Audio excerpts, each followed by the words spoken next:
नमस्कार, सगरमाथा प्राइम समाचारमा स्वागत छ। म केशव शर्मा। नमस्कार, म जयन्ती पुरासैनी। सबैभन्दा पहिले मुख्य समाचार। कोरोना खोप बारे चितवनमा प्रधानमन्त्रीको फेरि यो बोली। जनताले 1 वर्षभित्रमा मात्र खोप पाउने भनाई। आफ्नो सरकारले जनमुखी काम गरिरहेको दाबी। धनगढीमा नेकपाको प्रचण्ड नेपाल समूहको विरोध प्रदर्शन। प्रधानमन्त्रीले कलङ्कको टीका लगाएको प्रचण्डको भनाई। मुख्यमन्त्री भन्छन् प्रधानमन्त्रीले अन्याय गरे।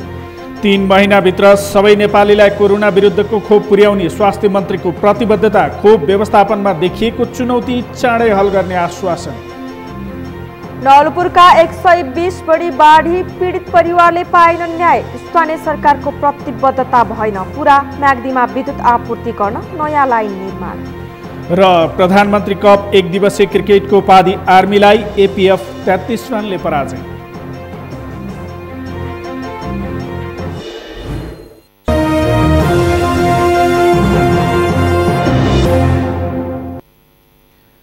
सगरमाथा प्राइम समाचार अब विस्तारमा। प्रधानमन्त्री केपी शर्मा ओलीको संसद विघटनको कदम असंवैधानिक भन्दै त्यसको विरोधमा उत्रन नेपाल कम्युनिस्ट पार्टीको दाहाल नेपाल पक्षले आग्रह गरेको छ।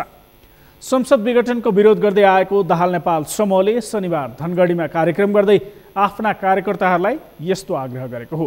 कैलालीबाट दिनेश विष्टको रिपोर्ट। नेकपा दाहाल नेपाल समूहका अध्यक्ष पुष्पकमल दाहालले सुदूरपश्चिमको धनगढीमा पुगेर ओली समूहका नेता लेखराज भट्टको आलोचना गरेका छन्। उनले आफूले पटक पटक मन्त्री बनाएका भट्टले अहिले आएर धोका दिएको आरोप लगाए। संसद विघटनपछि 2 समूहमा बाँडिएको नेकपाले एक अर्काको आलोचना गरिरहेका समयमा दाहालले भट्टको आलोचना गरेका हुन्। शनिबार भएको सभामा बोल्दै दाहालले संसद विघटनको विरोधमा लाग्न कार्यकर्ताहरूलाई आग्रह गरेका छन्। यहाँ मैले नै हुर्काएको, मैले धेरै अवसर दिएको, पटक पटक मन्त्री बनाएको एउटा मान्छे जसलाई तपाईहरुले पनि नायकै भन्नुहुन्थ्यो, मैले पनि तपाईहरुको यहाँ सुदूरपश्चिमको नायक यही हो भन्थे। तिनी त अहिले त कता हो कता सोध्नै नसकिने गरी गए। मलाई डर थियो, मैले आफैले पटक पटक मन्त्री बनाए, ठुलो नेता यही हो है तपाईहरुको भने सुदूरपश्चिमका साथीहरूलाई र जनतालाई। अब उनी केपीको वरिपरि घुम्ने भए, केपीको दलाल भए भन्न चाहिँ। केपी आफै दलाल हुन्, दलालको पनि दलाल। बडो विचित्र भयो, पत्याइ नसक्नु भयो। मलाई डर भयो थियो सायद सुदूरपश्चिमका साथीहरू अब यो विचलित भयो भनेर बुझ्नुहुन्न कि धेरै नै भ्रममा परेर जानुहुन्छ कि भन्ने डरले 2-4 रात त मलाई टेन्सनै भएको थियो। तर पछि जब मैले थाहा पाएँ यहाँका हाम्रा नेताहरू र कार्यकर्ताहरू 95% हिलेका छैनन्, बरु त्यो दलालको भण्डाफोर गरेका छन् भन्ने थाहा पाउँदा मेरो छाती गर्वले फुलेको छ। अध्यक्ष दाहालले केन्द्रीय र स्थायी समितिमा केपी शर्मा ओली 1/3 पनि नभएको भन्दै सडकमा पनि उनको स्थान नभएको दाबी गरेका छन्।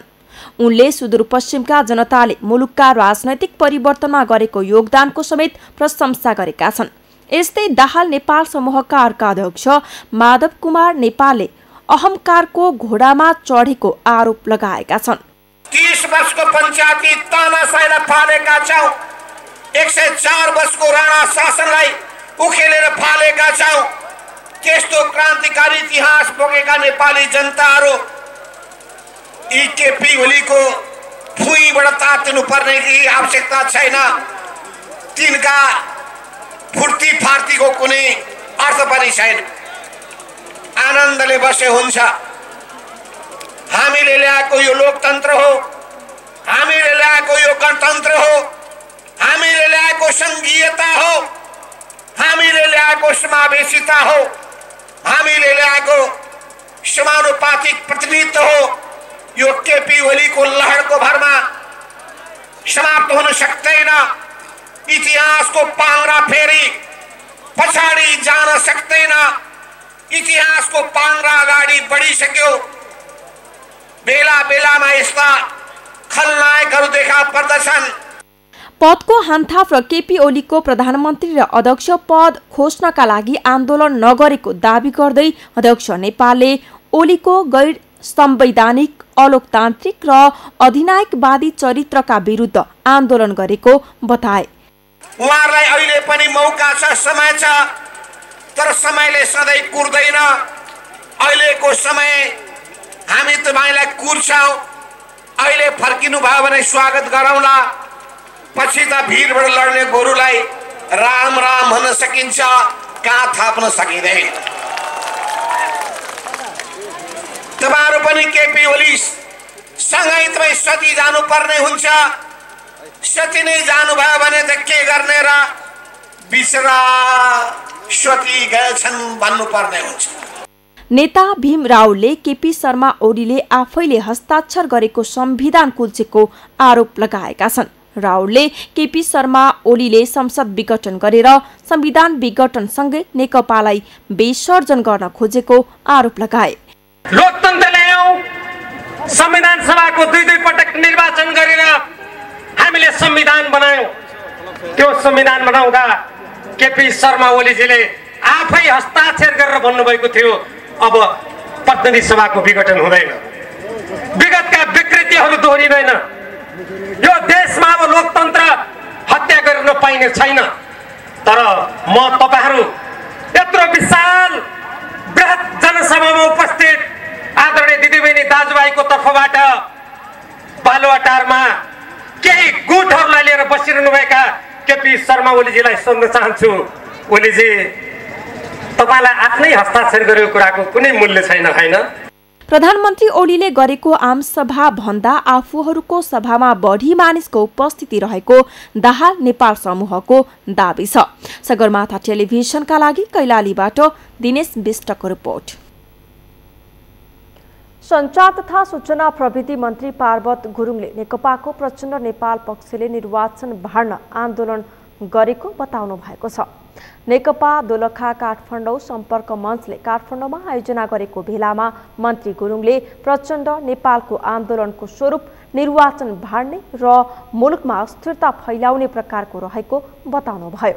उहाँले निर्वाचन भाड्न गरिएका प्रयास सरकारले असफल पार्ने समेत चेतावनी दिनुभयो। निर्वाचन आयोगले नेकपा विवादका विषयमा कुनै टुङ्गो नलगाए पनि सूर्य चिन्ह आफूहरूको हुनेमा कुनै दुविधा नरहेको धारणा राख्नुभयो। उहाँले मुलुकलाई सही दिशा निर्देश गर्नका लागि नै निर्वाचन घोषणा गरिएको र तोकिएको समयमा नै निर्वाचन हुने बताउनुभयो। अनि निर्वाचन आयोग र न्यायालयले केही फैसला गर्छ त्यसपछि हेरौँला न भन्ने साथीहरूको पंक्ति पनि मैले भेट्ने गरेको छु। म मित्रहरू अब भ्रममा नरहौँ। सूर्य चिन्ह आधिकारिक रूपमा पाउनु पर्नेमा विवाद छैन, तर हाम्रा पनि केही अहिले निर्वाचन आयोगमा प्रस्तुत गरेका हाम्रा दस्तावेजहरू, हाम्रा डकुमेन्टहरू र दुवै पक्षबाट प्रस्तुत गरेका डकुमेन्टहरू अहिले निर्वाचन कार्यालयले अस्वीकृत गर्दै अनि पत्र पठाएको छ। आगामी निर्वाचनको तयारीको निम्ति एजेन्डाको आन्दोलन हो भन्ने मैले बुझेको थिएँ, तर अब प्रचण्ड माधव समूहको आन्दोलन अब निर्वाचन भाड्ने आन्दोलन हो, मुलुकलाई अस्थिरताको निम्ति ल्याउने आन्दोलन हो, मुलुकलाई अराजकतातर्फ लाने आन्दोलन हो, मुलुकलाई सङ्कटतर्फ लाने आन्दोलनको रूपमा हो, सडकको रूपमा हो भन्ने बुझ्नुपर्छ। हामी चुनाव जित्ने वा हार्ने एउटा पाटो हुनसक्छ, तर मुलुकलाई सही दिशा निर्देश गर्नुको निम्ति, मुलुकको संविधानको संरक्षणको निम्ति, मुलुकलाई फेरि पनि अग्रगतिमा लानको निम्ति जनताको जनादेशभन्दा माथि अरू केही आदेश हुन सक्दैन।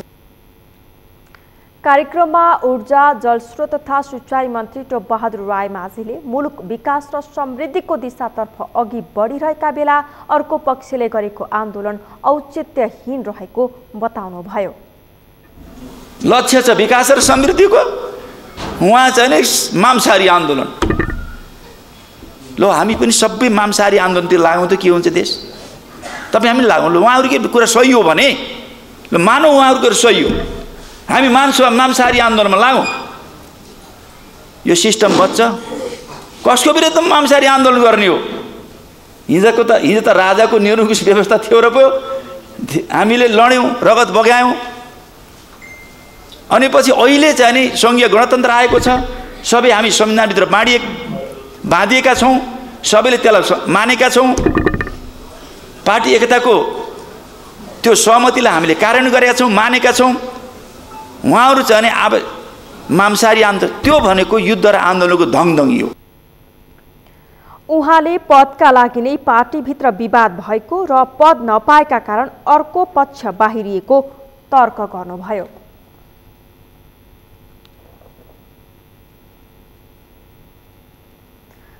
यसअघि 3 महिनामा सबै नेपालीलाई कोरोनाको खोप निःशुल्क उपलब्ध गराउने घोषणा गरेका प्रधानमन्त्री केपी शर्मा ओलीले आफ्नै बोली फेरेका छन्। चितवनमा आज भएको कार्यक्रममा प्रधानमन्त्री ओलीले कम्तीमा 1 वर्षमा सबै नेपालीलाई खोप उपलब्ध गराउने बताएका हुन्। चितवनमै भएको कार्यक्रममा प्रधानमन्त्री ओलीले विकास निर्माणको काम समेत तीव्र बनाउने बताएका छन्।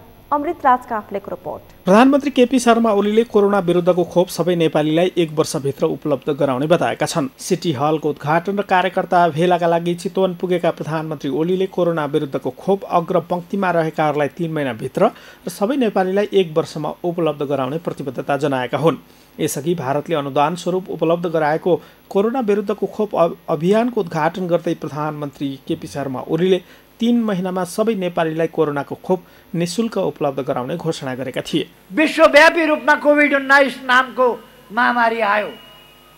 विश्वका थोरै देशले मात्रै खोप सुरु गरेका छन्, तर नेपालमा खोपको अभियान हामीले 3 दिन अगाडि सुरु गरिसक्यौँ।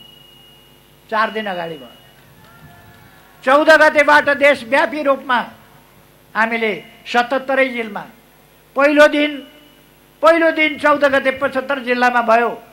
16 गतेबाट 77वटै जिल्लामा खोप अभियान अगाडि बढेको छ, लगातार अगाडि बढेको छ र हिजो बेलुकासम्ममा, हिजो 4:30 बजेसम्ममा 48,000 भन्दा बढीले खोप लगाइसकेका थिए। यो क्रम अगाडि बढिरहेको छ र मैले भनेको छु एकदमै फोरफ्रन्टमा रहेर कठिनाई झेलेर काम गर्नेहरूलाई खोप दिलाउने काम आगामी 3 महिनाभित्र हामी सम्पन्न गर्नेछौँ र बाँकी जनतालाई क्रमशः हामी यो सन् 2021 भित्र सम्पूर्ण जनतालाई खोप लगाइसकेर कोभिड-19लाई हामी नेपालबाट भगाउँछौँ, बाँकी विश्वले पनि भगाउँछ भन्ने हामीले विश्वास लिएका छौँ। नेकपाको ओली समूहको भेलालाई सम्बोधन गर्दै प्रधानमन्त्री ओलीले केही वर्षभित्र नेपाललाई जनताले थाहा पाउने गरी विकास गर्नका लागि सरकारले काम गरिरहेको समेत दाबी गरेका छन्। आफ्नो नेतृत्वको सरकारले जनतालाई धोका नदिने बताएका ओलीले राष्ट्रियताको रक्षा गर्न आफूले कुनै पनि कसर बाँकी नराख्ने समेत दाबी गरे। उनले नेपालको भूभागसँगै राष्ट्रियता समेत आफ्नो नेतृत्वको सरकारले रक्षा गर्ने बताएका छन्। तपाईहरूले धोका पाउनुहुन्न। तपाईहरूको अगुवाई देशको राष्ट्रियताको रक्षा, राष्ट्रिय हितको रक्षा, देशको स्वाधीनताको सही अर्थमा रक्षा र प्रयोग, देशको भूगोलको जमिनको रक्षा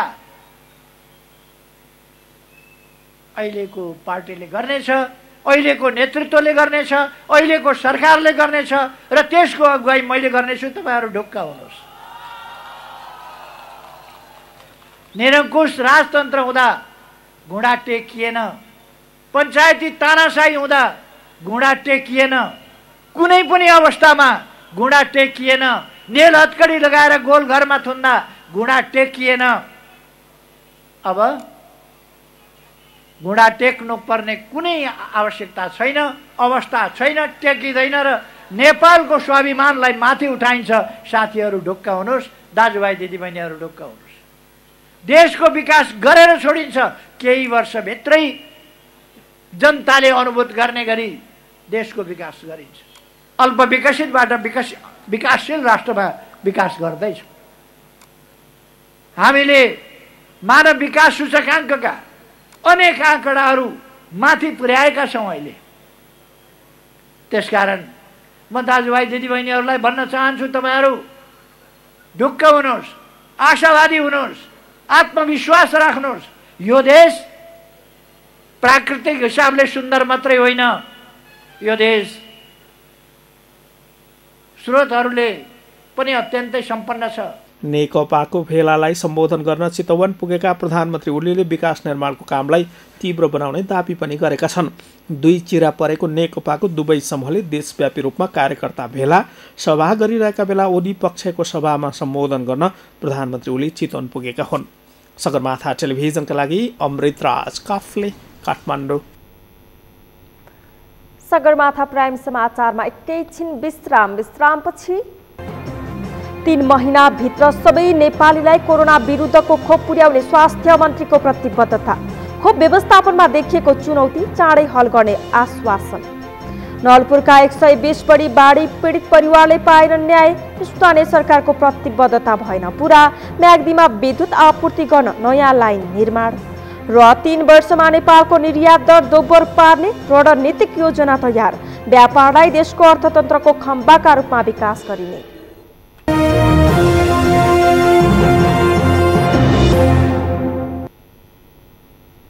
विश्रामपछि सगरमाथा प्राइम समाचारमा पुनः स्वागत छ। अब बाँकी समाचार। वन तथा वातावरण मन्त्री प्रेमबहादुर आलेले देशलाई काठ निर्यात गर्ने अवस्थामा पुर्याउन वैज्ञानिक वन कार्यविधि खारेज गरेको बताउनु भएको छ।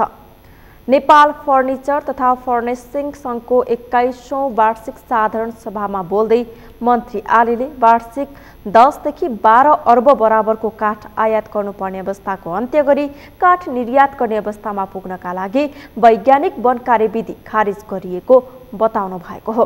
देशका 21,755 वटा सामुदायिक वन र सरकारी वनबाट कसरी काठ निकाल्न सकिन्छ र काठ निर्यात गर्न सकिन्छ भन्ने सम्बन्धमा स्पष्ट नीति निर्माण गर्न लागेको पनि बताउनुभयो। विगतमा सामुदायिक वनबाट 5000 क्युफिट काठ निकाल्न पाउने व्यवस्था भएको, तर अब बन्ने वन नियमावली मार्फत ढलेका, सुकेका, हैसियत बिग्रेका, बाढी पहिरोबाट बगाएका काठहरू एउटा सामुदायिक वनबाट वार्षिक 50,000 क्युफिट निकाल्न सक्ने व्यवस्था गर्न लागेको बताउनुभयो। यसबाट वार्षिक करिब 5 करोड क्युफिट काठ निकाल्न सकिने पनि मन्त्री आलेले बताउनुभयो। यी वनहरूबाट काठ कसरी ल्याउने, कसरी हामीले बाहिर चाहिने, यसलाई चाहिने बाहिर हामीले पठाउने भन्ने सवालमा यसको बारेमा चाहिने मन्त्रालयभित्र गहन छलफल भइरहेको कुरा म यहाँहरूलाई जानकारी गराउन चाहन्छु। विगतमा सामुदायिक वनको कार्ययोजनामा 2000, 3000, 4000, 5000 क्युफिट काठ उनीहरूले निकाल्न पाउँथ्यो भने हाम्रो वन नियमावली पनि अब छिटै आउँदैछ। 5000 होइन, ढला, पडा, सुक्खा, खडा, हैसियत बिग्रेका, बाढी पहिरोबाट चाहिने बगाएर ल्याएका त्यस्ता काठहरू 5000 मात्रै नभएर यदि कुनै सामुदायिक वनमा काम नलाग्ने काठ, ढलापडा छ, सुकेका छ, हाँगा भाँचेका छ, त्यस्ता काठहरू छ भने त्यो 50,000 क्युफिट भए पनि त्यो निकाल्न पाउने भनेर मैले छलफल चलाइराखेको छु। वन क्षेत्रबाट काठ उत्पादन भएपछि देशलाई काठमा आत्मनिर्भर मात्र नभई निर्यात गर्ने स्थितिमा पुर्याउन आफू प्रतिबद्ध रहेको पनि मन्त्री आलेले बताउनुभयो।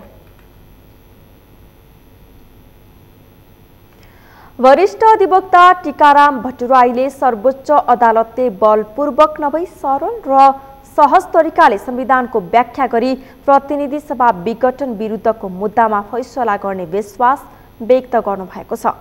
आज काठमाडौँमा आयोजित एक साक्षात्कार कार्यक्रममा बोल्दै वरिष्ठ अधिवक्ता भट्टराईले सर्वोच्च अदालतबाट विश्व जगतलाई नै आश्चर्यमा पार्ने गरी बलपूर्वक संविधानको व्याख्या नहुने तर सरल र सहज व्याख्या हुने विश्वास रहेको बताउनु भएको हो। संसद विघटनको विरुद्धमा प्रधानमन्त्री केपी शर्मा ओली बाहेक सम्पूर्ण नेपाली नागरिकहरू, प्रेस, नागरिक समाज, लिगल कम्युनिटी रहेको पनि बताउनुभयो। विघटनको विरुद्धमा छ, प्रेस जगत विरुद्धमा छ, नागरिक समाज विरुद्धमा छ, लिगल कम्युनिटी विरुद्धमा छ र संसारले अहिले संसारका जुरिस्टहरूले नेपालको संवैधानिक विकास क्रमलाई नजिकबाट हेरिरहेका छन्। सारा संसारका जुरिस्टहरूले, संविधानविदहरूले, नेपालका न्यायाधीशहरूले उनीहरूले पनि नेपालको संविधान पढेका छन् संविधानमा प्रष्ट अक्षरमा लेखिएको व्यवस्थाका प्रतिकूल नेपालको सर्वोच्च अदालतले फैसला गर्छ होला भन्ने विश्व जगतले पनि अनुमान गरेको छैन। संसारका कानुनविदहरूले नेपालको घटनालाई नजिकबाट हेरिरहेकाले सर्वोच्च अदालतबाट बलपूर्वक संविधानको व्याख्यान हुने बताउनुभयो। संविधानको शपथ खाएर न्यायाधीश बन्नुभएका न्यायाधीशहरू संवैधानिक इजलासमा रहनुभएकाले उहाँहरूले आफूले खाएको शपथ विपरीत हुने गरी फैसला गर्नुहुन्छ भन्ने कल्पना समेत गर्न नसकिने भट्टराईको भनाइ छ। स्वास्थ्य तथा जनसङ्ख्या मन्त्री हृदय त्रिपाठीले कोरोना भाइरसको खोप 3 महिनाभित्र सबै नागरिकलाई पुर्याउने बताउनु भएको छ। आज लुम्बिनी प्रादेशिक अस्पतालको अनुगमन गर्न बुटोल पुग्नुभएका स्वास्थ्य मन्त्री त्रिपाठीले कोरोना भाइरसको खोप पहिलो चरणमा स्वास्थ्यकर्मी सुरक्षाकर्मी हुँदै 3 महिनाभित्र सबै नागरिकलाई पुर्याउने बताउनु भएको हो। अनि हामीले चाहिँ जसरी भए पनि ल्याउने त्यसमा लागेका छौँ। त्यसको चाहिँ ल्याएर त्यसलाई आगो ताप्ने होइन, त्यो यसो बसेर हेरेर मन शान्ति गर्न ल्याएको त होइन। त्यो त जनतालाई यो सम्म पुर्याउने न। त्यो चाहिँ सार्वजनिक रूपले सबैलाई थाहा भइसक्यो। तपाईँले कसरी थाहा भएन? तपाईँले के अलग हाम्रो त जिल्ला अस्पतालमा हामी केन्द्रित गऱ्यौँ होइन। केही टार्गेट ग्रुप स्पष्ट पारियो, स्वास्थ्यकर्मी होइन, सफाइकर्मी, एम्बुलेन्सका चालक, सहवाहनका चालक सहचालकहरू। त्यसपछि यो वृद्ध आश्रममा यदि छन् भने तिनलाई र तिनको हेरविचार गर्नेहरूलाई, त्यसपछि चाहिँ तपाईँको कैदी गर्नेहरूलाई। जति हामीसँग छ उपलब्ध 4,30,000 जनालाई 2 डोज गर्दाखेरि 4,30,000 पहिलो चरणमा हामी राख्छौँ। मन्त्री त्रिपाठीले प्रादेशिक अस्पतालका डाक्टरहरूलाई कर्णाली प्रदेशले समेत कोरोना भाइरसको खोप लगाइसक्दा लुम्बिनी प्रादेशिक अस्पताल भने पछि पर्नुको कारणबारे जानकारी लिनुभएको थियो। त्यस्तै उहाँले भौगोलिक हिसाबले पनि दुर्लभ मानिने ठाउँमा ढिलाइ हुनु दुर्भाग्यपूर्ण भएको बताउनुभयो। मन्त्री त्रिपाठीले सरकारले कोरोना भाइरसको खोप सबै जनतालाई पुर्याउने लक्ष्य लिएको, तर जिल्ला अस्पतालहरूमा समेत यो समस्या देखा पर्नुमा व्यवस्थापनमा थप चुनौती भएको बताउनुभयो।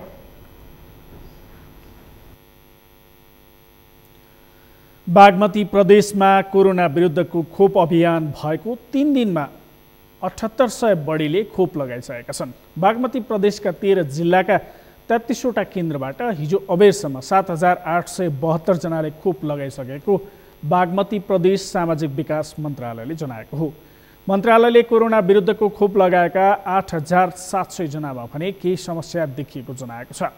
काठमाडौँ, भक्तपुर, ललितपुर, चितवन, मकवानपुर, नुवाकोट, सिन्धुली र काभ्रेका 8700 जनामा केही समस्या देखिएको, उनीहरूको अवस्था सामान्य रहेको जनाइएको छ। माघ 14 गतेबाट सुरु भएको खोप अभियान प्रदेशभर उत्साहजनक ढङ्गले जारी रहेको मन्त्रालयले जनाएको छ। पहिलो चरणमा बागमती प्रदेशका स्वास्थ्यकर्मी, सुरक्षाकर्मी र सरसफाइकर्मीलाई कोरोना विरुद्धको खोप लगाउने काम भइरहेको छ। नेपालमा थप 2 कोरोना संक्रमितको मृत्यु भएको छ। बितेको 24 घण्टामा थप 109 संक्रमित थपिएको स्वास्थ्य तथा जनसङ्ख्या मन्त्रालयले जनाएको छ। सोही अवधिमा 350 जनाले स्वास्थ्य लाभ गरेका छन्। मन्त्रालयका अनुसार नेपालमा अहिलेसम्म कोरोना संक्रमण हुनेको सङ्ख्या 2,70,854 पुगेको छ। तीमध्ये 2,779 जना सक्रिय संक्रमित छन्। उनीहरूको संस्थागत तथा होम आइसोलेसनमा उपचार भइरहेको छ। अहिलेसम्म 2,66,048 जनाले कोरोनालाई जितेका छन्। कोरोना संक्रमणबाट अहिलेसम्म 2,027 जनाले ज्यान गुमाएको मन्त्रालयले जनाएको छ। नेपाली कांग्रेसका उपसभापति विमलेन्द्र नेदीले देशको आर्थिक विकासमा सहकारी क्षेत्रको योगदान महत्त्वपूर्ण भएको बताउनु भएको छ। नेपाल सहकारी बैंकले आयोजना गरेको कार्यक्रममा बोल्दै उपसभापति नेदीले देशको राजनीतिक र गैर राजनीतिक क्षेत्रमा सहकारी क्षेत्रको योगदान महत्त्वपूर्ण भएको बताउनु भएको हो। सामाजिक विकासमा सहकारी क्षेत्रको योगदान महत्त्वपूर्ण हुने भएकाले नै बीपी कोइरालाले देशमा सहकारी क्षेत्रलाई भित्राएको पनि नेदीले बताउनु भयो। तर पछिल्लो समय सहकारी क्षेत्रको विकासका लागि सरकारले महत्त्व दिएर नीति निर्माण गर्न नसकेको बताउनु भयो। हामी पोलिटिकल सोसाइटीमा पनि र नन पोलिटिकल सोसाइटीमा पनि समाजमा पनि यो क्षेत्रलाई हामीले जुन महत्त्व दिनुपर्ने थियो पछि गएर बल्ल तपाईँको 3 खण्ड अप्रिति आयो। निजी क्षेत्र, सार्वजनिक क्षेत्र र सहकारी क्षेत्र।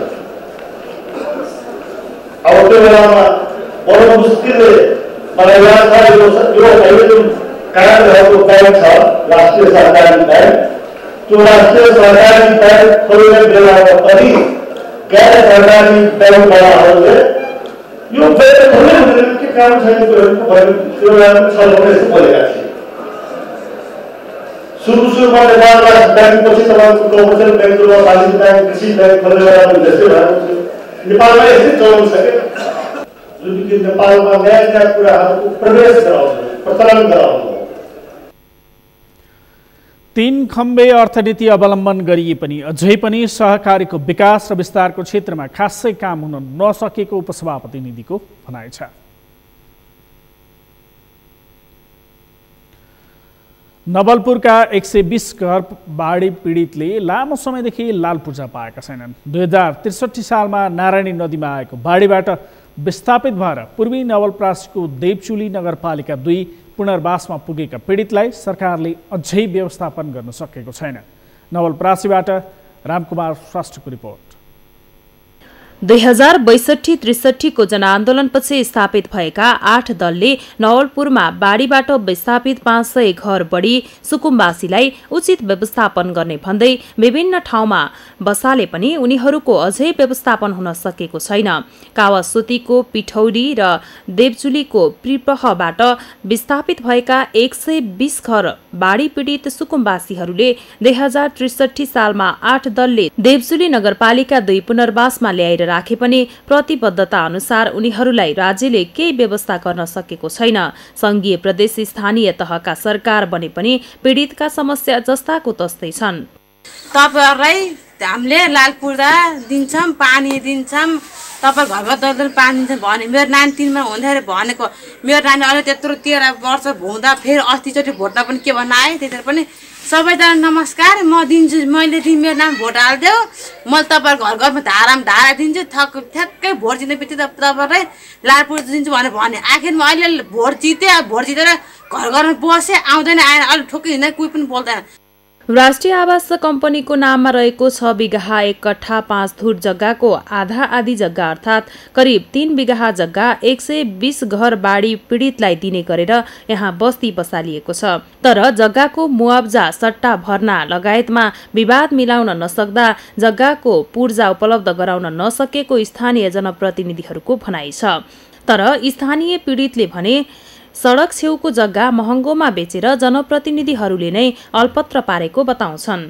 यो लाल पूर्जा नआउँदाखेरिमा के समस्या छ भनेदेखि हाम्रो नाममा चाहिँ नि यति जग्गा चाहिँ नि यो हक चाहिँ नि प्रमाण पूर्जा चाहिँ नि छैन भने समितो भएन भने हामीलाई भन्ने बित्तिकै जसले पाए त्यसले ऋण पताउँदैन। अनि त्यसकारणले गर्दा त्यो ऋण नपत्याएपछि हामीलाई चाहिँ नि केही धितो राखौँ भन्ने पनि हामीसँग केही हुँदैन। नहुँदाखेरिमा गाह्रो चाहिँ नि यसरी भइरहेको छ। अनि त्यहाँबाट कसैले चाहिँ नि केही भन्नु पनि पाउँदैन। हामीसँग त्यो प्रमाण चाहिँ नि भएपछि हामी चाहिँ नि यहाँको अहिले चाहिँ नि बासिन्दा चाहिँ नि पक्का भएको छौँ। किनभने भोट लिस्ट सबै हाम्रो यहीँ हो, भोट हालेको नि यहीँ हो, सबै कुरो छ। सिर्फ हामीसँग जग्गाको चाहिँ नि प्रमाण नभएको हुनाले कच्चा चाहिँ नि यतिमा भइरहेछ र हामीलाई गाह्रो भइरहेछ। 120 घर मध्ये कतिपयले केहीले अन्य क्षेत्रमा जग्गा खरिद गरेर आफ्नो व्यवस्थापन गरेका छन्। पीडितको माग व्यवस्थापन गर्ने प्रतिबद्धता गरेका जनप्रतिनिधिहरूले भने कसरी व्यवस्थापन गर्ने भन्ने योजना बनाउनै सकेका छैनन्। यो सरकारको पोलिसी अनुसार हामीले चाहिँ नगरपालिकाबाट यहाँबाट वडाबाट नगरपालिकाबाट प्रदेश हुँदै लगायत चाहिँ हामी केन्द्रसम्म पनि डेलिगेसन पनि जानुभयो। हाम्रो उपमेयरजी वहाँ गएर नै त्यो 71 लाख रुपियाँ पनि त्यसरी पैसा जम्मा गरिदिएको। रह्यो कुरा के भने बस्ती विकासको चाहिँ जुन मूल्याङ्कन हो त्यो मूल्याङ्कनको आधारमा हामीलाई पैसा पुगेन। नपुगेको आधारले हामीले अहिले दिन सक्ने अवस्था भएन।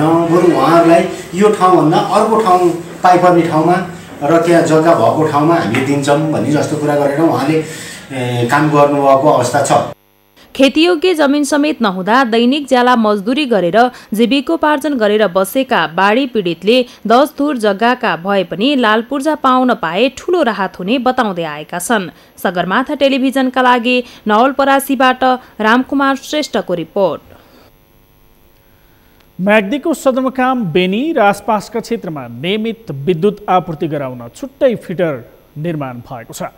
नयाँ लाइन सञ्चालन भएपछि बेनीमा अनियमित विद्युत आपूर्तिको समस्या हट्ने विश्वास गरिएको छ। म्याग्दीबाट सन्तोष गौतमको रिपोर्ट। नेपाल विद्युत प्राधिकरण म्याग्दी वितरण केन्द्रले मिलनचोक सबस्टेसनदेखि बेनी 6 डम्बरा जोड्ने 11 केबी क्षमताको 5 किलोमिटर नयाँ लाइन बनाएको हो। 300 एम्पियर क्षमताको यो लाइनको परीक्षण सफल भएपछि विद्युत आपूर्ति र वितरण सुरु भएको छ। मिलनचोकदेखि डम्बरासम्म 145 वटा पोल गाडेर 20 किलोमिटर तार तानिएको छ। ट्रान्सफर्मर भने पुरानै प्रयोग गरिएको छ। पर्वतको जलजला गाउँपालिकाको लामाखेत, पर्वत बेनी, बगरफाँट, म्याग्दी बेनी, मङ्गलाघाट र डम्बरामा विद्युत वितरण गर्न 1 करोड रुपैयाँको लागतमा छुट्टै फिडर बनाएको प्राधिकरणले जनाएको छ।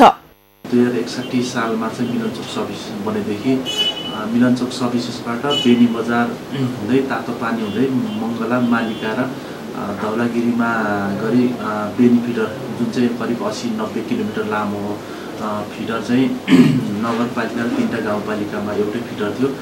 केही गरी ग्रामीण भेगमा समस्या आउँदा चाहिँ बजार क्षेत्रमा चाहिँ लाइन ट्रिप हुने समस्याले गर्दाखेरि यहाँका उद्योग व्यवसायहरू ग्राहकहरू चाहिँ लाई धेरै असहज परेको हुँदाखेरि हामीले चाहिँ मिलनचोकदेखि हामीले बेनी बजार हुँदै डम्बरासम्म चाहिँ करिब 5 किलोमिटर चाहिँ 11 केबीको लाइन निर्माण गरेर त्यसलाई चाहिँ हाल चालु गरेको छौँ, जसले गर्दा चाहिँ ग्रामीण भेग र बजार भेगमा चाहिँ छुट्टा छुट्टै 11 केबीको लाइन सुचारू हुनेछ। यसअघि बेनीदेखि मङ्गला, मालिका र धौलागिरी गाउँपालिकासम्म करिब 80 किलोमिटर दूरीमा एउटै लाइनबाट विद्युत आपूर्ति गराइएको थियो। लामो दूरीको लाइन हुँदा कुनै ठाउँमा समस्या आउँदा त्यसबाट विद्युत वितरण हुँदै सबै ठाउँमा विद्युत आपूर्ति बन्द हुने समस्या थियो। सहज रूपमा विद्युत प्रयोग गर्न पाउने अपेक्षा गरिएको छ। हामीहरूले धेरै पहिलादेखि नै यो मिलनचोक सब स्टेसनदेखि न्याग्दीको बेनीसम्ममा एउटा छुट्टै लाइनबाट एउटा निरन्तर लाइन आइराख्नुपर्छ बजार भनिरहेको थियो र त्यो अहिले माधवजी आइसक्नु भएपछि हामीले धेरै जोड गरेर छुट्टै फिडर बेनी बजारको लागि छुट्टै फिडर र बेनी बजारदेखि उता बेनी दरबाङतिरको छुट्टै फिडर गरेर फिडर बुनिएको छ। त्यसले गर्दा बेनी बजारभित्र रहेका जुन जति पनि उद्योगहरू छन् तिनीहरूले निरन्तरता पाउनेछ, हस्पिटलले निरन्तरता पाउनेछ बिजुली अनि अझ त्यसको बावजुद पनि अहिले जुन फुलकोटबाट सब स्टेसन फुलकोटबाट नयाँ लाइन जडान भएर फुलकोटबाट सिधै के अरे मिलनचोकसम्म छुट्टै लाइन आएको स्थिति चाहिँ छैन। अनियमित विद्युत आपूर्तिको समस्या समाधानका लागि केन्द्रले अघि सारेको अल्पकालीन र दीर्घकालीन कार्ययोजना अनुसार मिलनचोक सबस्टेसनका उपकरण र प्रसारण लाइन मर्मतका साथै बजार क्षेत्रका लागि नयाँ फिडर बनाएको हो। दीर्घकालीन समाधान गर्न दरवाङको रातो ढुङ्गामा निर्माणाधीन 33-11 केबी क्षमताको सबस्टेसनलाई पूर्णता दिने, खुर्कोटदेखि म्याग्दी र बागलुङका लागि फरक फरक मुख्य लाइन बनाउने, 220 केबी क्षमताको दाना सबस्टेसनमा 220-33 केबीको ट्रान्सफर्मर राखेर अन्नपूर्ण गाउँपालिकामा विद्युत आपूर्ति गराउने योजना कार्यान्वयन गर्नुपर्ने देखिन्छ। सगरमाथा टेलिभिजनका लागि म्याग्दीबाट सन्तोष गौतमको रिपोर्ट। सगरमाथा प्राइम समाचारमा पालो भएको छ विश्रामपछि 3 वर्षमा नेपालको निर्यात दर दोब्बर पार्ने रणनीतिक योजना तयार, व्यापारलाई देशको अर्थतन्त्रको खम्बाका रूपमा विकास गरिने र प्रधानमन्त्री कप 1 दिवसीय क्रिकेटको उपाधि आर्मीलाई एपीएफ 33 रनले पराजय।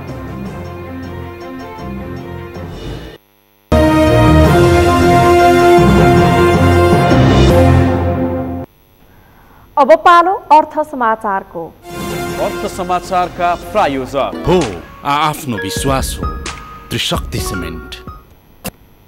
निर्यात व्यवसायी महासंघले आगामी 3 वर्षमा नेपालको निर्यात दोब्बर गर्ने रणनैतिक योजना तयार पारेको बताएको छ। आज काठमाडौँमा आयोजित प्रथम वार्षिक उत्सव कार्यक्रममा महासंघले आगामी 3 वर्षमा अहिले हुँदै आएको निर्यातको दोब्बर निर्यात गर्ने रणनैतिक योजना तयार पारेको बताएको हो। महासंघका अध्यक्ष रामबहादुर गुरुङले महासंघसँग आबद्ध सबै पक्षसँग अन्तर्क्रिया गरी 3 वर्षीय रणनीतिक योजना तयार पारिएको बताउनु भएको छ। उहाँले निर्यात व्यापारलाई देशको अर्थतन्त्रको खम्बाको रूपमा स्थापित गर्दै देशको आर्थिक सामाजिक अवस्था सुदृढ गर्न प्रतिबद्ध व्यवसायीहरूलाई रणनीति तयार पारिएको पनि बताउनुभयो। महासंघले आगामी 3 वर्षमा नेपालको निर्यात 1 खर्बबाट 2 खर्बमा पुर्याउने रणनीति बनाएको र आगामी 5 वर्षमा 7 खर्ब निर्यात पुर्याउने लक्ष्य लिएको बताउनुभयो। नेपालको चाहिँ निर्यात गर्ने वस्तु निर्यात गर्ने व्यवसायको लागि सदैव चाहिँ नि यो सङ्घले चाहिँ नि काम गर्छ भनेको यहाँसँग विश्वास दिलाउन चाहे।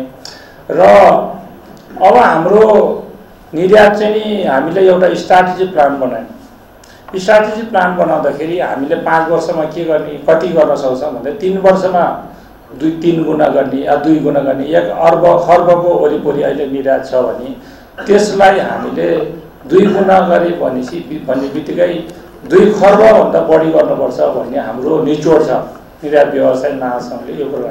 5 वर्षमा 7 खर्ब रुपियाँ गर्ने भन्दाखेरि 2 वर्षमा हामी पूर्वाधार निर्माण गर्ने, बजारको व्यवस्थापन गर्ने, राज्यसँग चाहिँ पर्याप्त मात्रामा लोनको व्यवस्था गर्ने।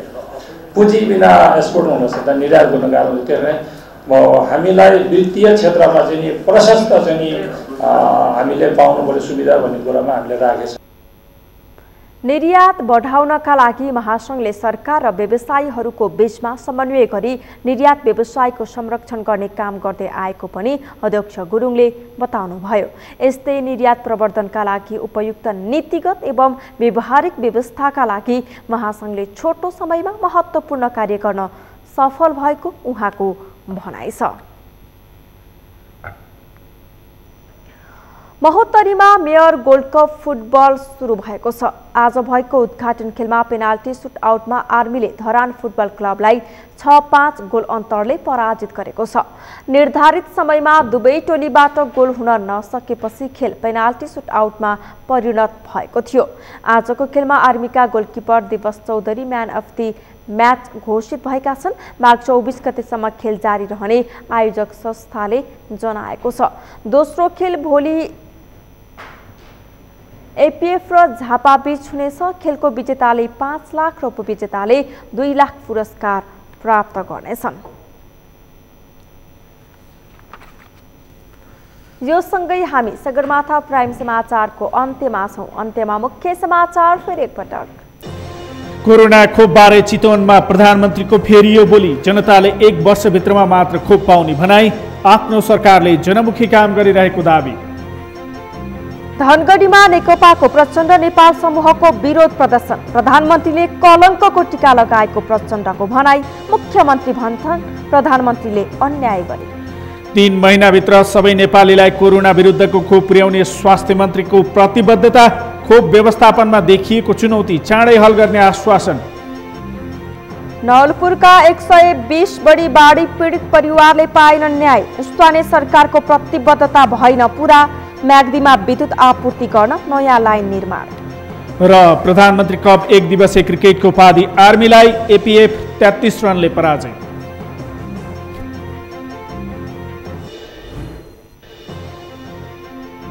हौस् त सगरमाथा प्राइम समाचार अहिलेलाई सकियो। तपाईँ समाचार बुलेटिनका साथै सगरमाथा टेलिभिजनका सम्पूर्ण कार्यक्रम www.sagarmatha.tv मा पनि पढ्न र हेर्न सक्नुहुनेछ। साथै युट्युबमा youtube.com/sagarmatha.tv नेपालमा हेर्न सक्नुहुनेछ। तपाईँ हामीलाई फेसबुकमा पनि facebook.com/stv नेपालमा फलो गर्न सक्नुहुनेछ। समाचारको शिखर नेपालको गौरव नेपालको पहिलो न्युज च्यानल सगरमाथा टेलिभिजन हेर्दै गर्नुहोला। नमस्कार।